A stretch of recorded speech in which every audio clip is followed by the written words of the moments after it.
دوستو پرانے وقتوں کی بات ہے کہ خلیفہ مامون الرشید کی سب سے خوبصورت اور سب سے پیاری کنیز کو ایک عجیب و غریب سا مرض لاحق ہو گیا۔ چونکہ اس وقت کے خلیفہ کی وہ پسندیدہ کنیز تھی اور وہ اس کے ساتھ محبت کرتا تھا، اس لیے وہ چاہتا تھا کہ وہ بالکل ٹھیک ہو جائے۔ اس نے پورے ملک کے طول و عرض سے ان تمام حکماء اور طبیبوں کو بلایا جن کی بہت زیادہ دھوم تھی کہ یہ ہر بیماری کا علاج بالکل ٹھیک طریقے سے کر دیتے ہیں۔ انہوں نے ہر طرف سے جب لوگوں کو بلا لیا تو ان سے کہا کہ جو بھی تم میں سے میری اس بیوی کو ٹھیک کرے گا میں اس کو اس کے وزن کے برابر سونا عطا کروں گا۔ ہر طبیب کی یہ کوشش تھی کہ وہ ملکہ کو یعنی کہ اس کنیز کو، جو کہ ملکہ ہی ہو گئی، ظاہر ہے کہ خلیفہ کو بہت زیادہ پسند جو تھی، اس کو ٹھیک کر دے اور پھر بادشاہ سے اتنا انعام پائے، لیکن کوئی شخص بھی اس میں کامیاب نہیں ہو پا رہا تھا۔ الغرض یہاں تک کہ ایک ایسے حکیم اس دربار میں آ گئے جن کا پوری دنیا کے اندر شہرہ تھا کہ ان کے ہاتھ سے کوئی مریض ایسا نہیں جو شفایاب نہ ہو سکے۔ وہ اللہ کے کرم سے ہر شخص کو بالکل ٹھیک ٹھاک قسم کی دوائی دے دیتے ہیں اور اگلا بندہ ٹھیک ہو جاتا ہے۔ دوستو اس حکیم کو جب بلایا گیا تو حکیم صاحب نے یہ کہا کہ مجھے ایک ایسی عورت چاہیے جو عورت حرم کے اندر لے جا سکے اور میں اس مریضہ کو قریب سے دیکھ سکوں۔ خلیفہ مامون الرشید نے اپنی سب سے زیادہ پاسدار اور ہمراز قسم کی کنیز کو بلایا اور کہا کہ وہ اس بندے کے ساتھ یعنی کہ حکیم کے ساتھ جائے اور حرم میں اسے اس کنیز کا دیدار کروائے۔ جب وہ شخص حرم میں گیا اور جا کر اس نے کنیز کی حالت کو دیکھا تو اس نے بادشاہ سے کہا کہ بادشاہ سلامت، اس کا صرف ایک ہی حل ہے، لیکن مجھے اس چیز کا ڈر ہے کہ وہ حل شاید آپ کو پسند نہ آئے۔ بادشاہ نے کہا کہ مجھے کوئی پرواہ نہیں کہ آپ مجھے کیا حل بتاتے ہیں، بس مجھے میری اس کنیز کو جلد از جلد ٹھیک کرنا ہے۔ تو اس حکیم نے کہا کہ پھر اس کا ایک ہی طریقہ ہے اور وہ یہ ہے کہ آپ نے اس کنیز کی مالش کروانی ہے ایک ایسے بندے کے ہاتھوں جو کہ بالکل انجان ہو، اور وہ مرد جب آ کے اس کی مالش کرے گا تو یہ بالکل ٹھیک ہو جائے گی۔ اب بادشاہ کے لیے یہ بات ماننے کے لیے بالکل عجیب و غریب اور بڑی ہی مشکل تھی کہ وہ اپنی سب سے پسندیدہ کنیز کو کسی غیر مرد کے ہاتھ لگوائے اور وہ بھی اس کے جسم پر، حتیٰ کہ اس کی شرمگاہ پر۔ لہٰذا وہ بڑا پریشان ہوا، اس کو سمجھ نہیں آ رہا تھا کہ اب میں کروں تو کروں کیا، کس طریقے سے میں اپنی ملکہ کا یہ حل جو ہے وہ تلاش کر سکوں، میں کس طریقے سے اپنی اس کنیز کو جو ہے وہ کسی غیر مرد کا ہاتھ لگواؤں۔ خیر جب اس نے اس حکیم سے کہا بادشاہ نے کہ کیا کوئی اور طریقہ نہیں، کہ ایسا نہیں ہو سکتا کہ کوئی عورت جا کے تو اس کی مالش کر دے یہ ٹھیک ہو جائے، تو آگے سے حکیم نے کہا نہیں بادشاہ سلامت، صرف ایک مرد ہی ہے جو کہ اندر جا سکتا ہے اور اس کی مالش کر سکتا ہے۔ میں ایک ایسے مرد کو جانتا ہوں جو کہ اس کی مالش کرے گا اور یہ بالکل ٹھیک ہو جائے گی۔ اب حکیم کا دور دورہ بہت زیادہ تھا، بہت ہی زیادہ اس کی جان پہچان تھی اور وہ بڑا مشہور تھا، اس کی بات سے تو وہ بادشاہ انکار نہیں کر سکتا تھا۔ خیر بادشاہ نے کہا کہ ٹھیک ہے آپ کر دیں جو آپ کو بہتر لگتا ہے۔ اب دوستو اس کے بعد جو ہوا وہ بڑا عجیب و غریب ہے۔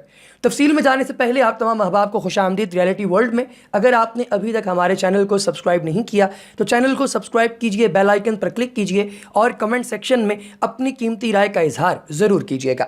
دوستو درود پاک کی برکت سے ہونے والی دعا میں اپنا نام شامل کروانے کے لیے کمنٹ سیکشن میں اپنا نام بھی ضرور تحریر کیجئے گا اور اس واقعے سے متعلق آپ کے کیا آرا ہے اس سے بھی ہمیں ضرور آگاہ کیجئے گا۔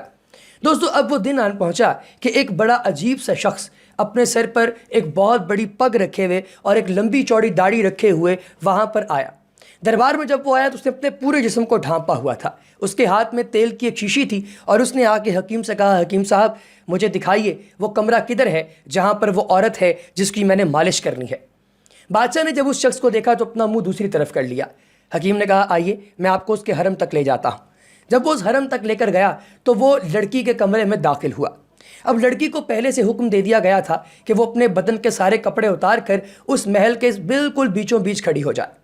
وہ اس حرم کے بالکل بیچوں بیچ ننگی کھڑی ہوئی تھی، اس کے ارد گرد کوئی نہیں تھا سوائے اس شخص کے جس کے ہاتھ میں ایک تیل کی شیشی تھی۔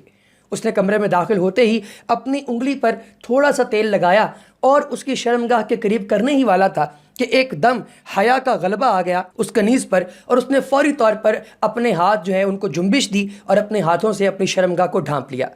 جیسے ہی اس نے اپنی شرمگاہ کو ڈھانپا تو وہ داڑھی والا بندہ بولا کہ بس تمہارا علاج ہو گیا۔ یہ کہنا تھا کہ وہ وہاں سے باہر آیا۔ اب دوسری طرف بادشاہ کی کہانی سن لیجئے کہ بادشاہ نے جیسے ہی وہ بندہ حرم کے اندر گیا تو یہ پلان بنا لیا تھا کہ جیسے ہی یہ باہر آئے گا میں نے اس کا سر اتار دینا ہے، کیونکہ اس نے میری محبوبہ کو ننگا دیکھ لیا ہے۔ یہ تو اگر کسی کے سامنے اس نے ذکر کر دیا کسی بات کا میری محبوبہ کے اکارڈنگ، میرے لیے تو مرنے کا مقام ہے، لہٰذا اس بندے کو قتل ہی ہونا پڑے گا، وگرنہ اس کا اور کوئی علاج نہیں ہے۔ جب اس نے یہ بات کہی تو پھر اس کے بعد اس نے جلات کا بھی بندوبست کر لیا۔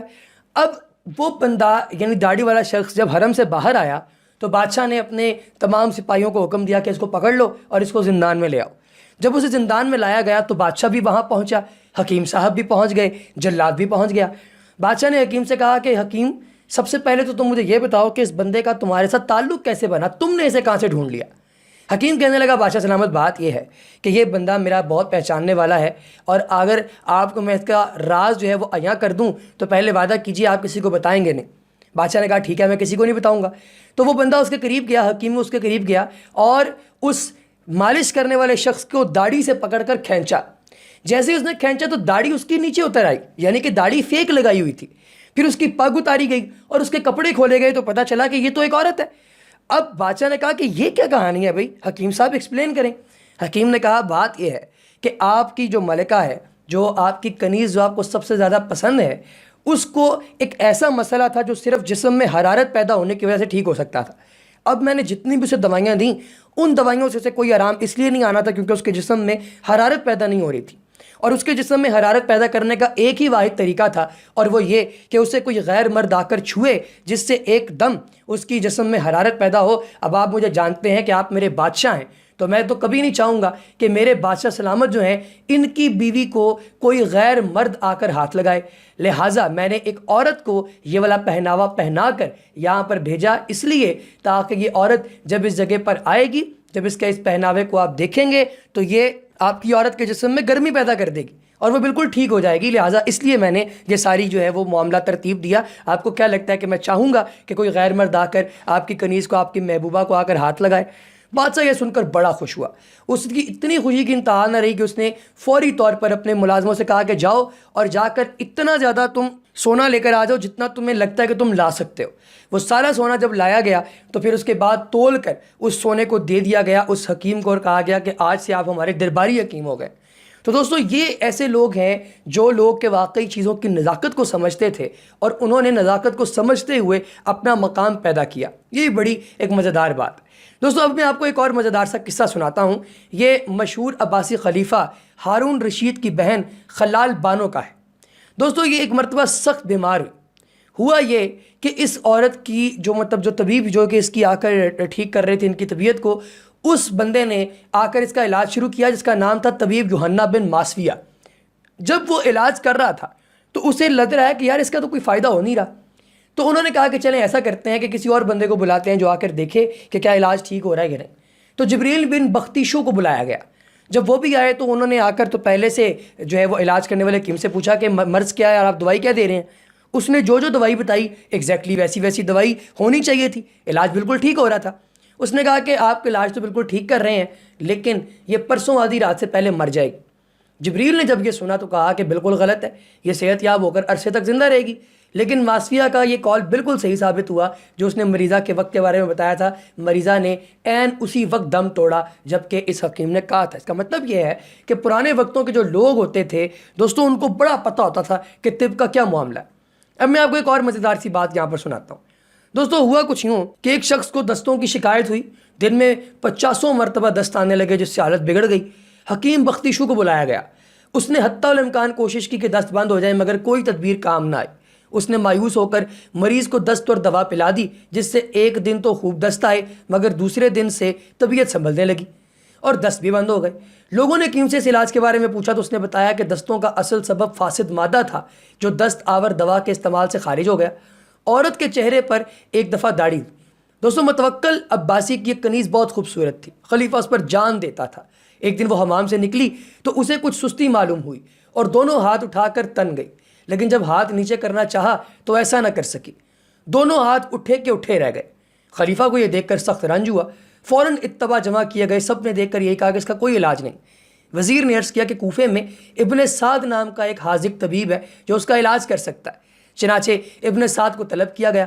اس نے کنیز کی جب یہ حالت دیکھی تو خلیفہ سے کہا کہ یہ اچھی ہو جائے گی، لیکن ایک اور میرا شاگرد ہے جو کہ آئے گا اور اس کے پورے بدن پر تیل ملے گا جو میں نے خود تیار کیا۔ خلیفہ نے کہا کہ نہیں، ایسا نہیں ہو سکتا۔ خیر کرا کہ وہی گیم جو میں نے آپ کو پہلے بتائی اسی طرح یہاں پر بھی ہوا کہ جیسے ہی ایک مرد جو ہے وہ آیا، اس نے اس کے ہاتھ لگانے کی کوشش کی، لڑکی نے فوری طور پر اپنے ہاتھ نیچے کر دیے، جس سے پتہ یہ چلا کہ اگر عورت با حیا ہو تو وہ کسی غیر مرد کو اپنے آپ کو ہاتھ نہیں لگانے دیتی، اور تاریخ نے یہ بات ثابت کی۔ یہی وجہ ہے کہ اسلام میں حیا ایک بنیادی جزو ایمان ہے۔